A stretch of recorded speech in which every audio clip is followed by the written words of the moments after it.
Voyage.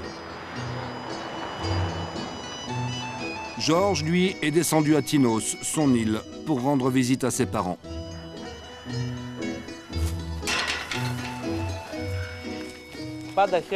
J'ai toujours beaucoup de plaisir à revenir sur mon île.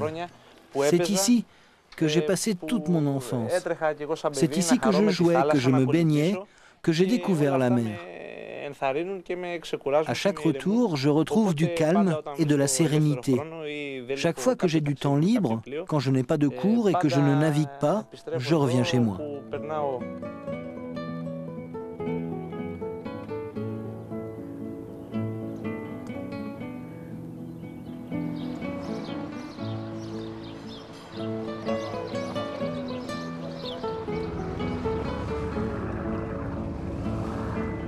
La tradition familiale sera maintenue.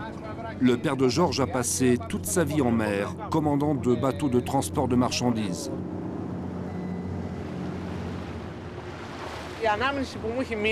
Mon souvenir d'enfance le plus marquant, je m'en souviens très bien.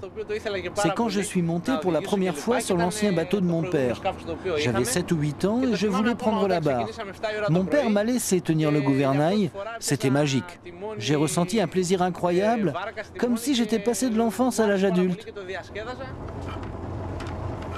Père et fils réunis comme avant pour une sortie en mer. Le père de Georges savoure sa retraite sur son île, part pêcher tous les jours, emmène son fils quand il est de passage.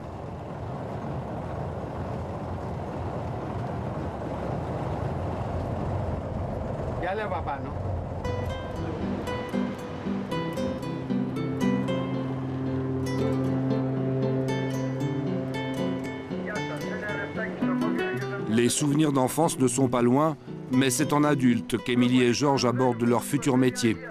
Avec pour chacun de solides raisons personnelles ou familiales d'avoir choisi de commander des bateaux, cette génération n'a peur de rien. Les enfants du Pirée n'ont pas fini de prendre la mer.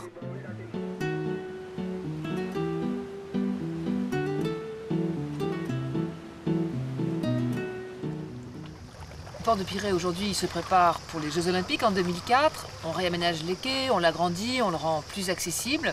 Et puis vous savez, il y a aussi cet autre grand projet d'un port ultra moderne un petit peu plus loin. Mais le cœur historique du Pirée, celui, vous vous souvenez Georges, qu'on voyait dans le film de Jules Dassin, là, Jamais le dimanche. Mélina Mercouri. Avec Mélina Mercouri, eh bien ce port-là, le port ouvert sur les îles, il le restera et c'est tant mieux. Alors quand on voit des petits ports comme ça, on comprend pourquoi les Grecs aiment leurs îles. C'est un peu ça sent bon la douceur de vivre. Et puis il faut reconnaître aussi qu'ils les fréquentent beaucoup, d'abord pour retrouver leur village natal, leur île natale, leur famille, mais aussi tout simplement pour éviter le bruit de la ville, comme ici.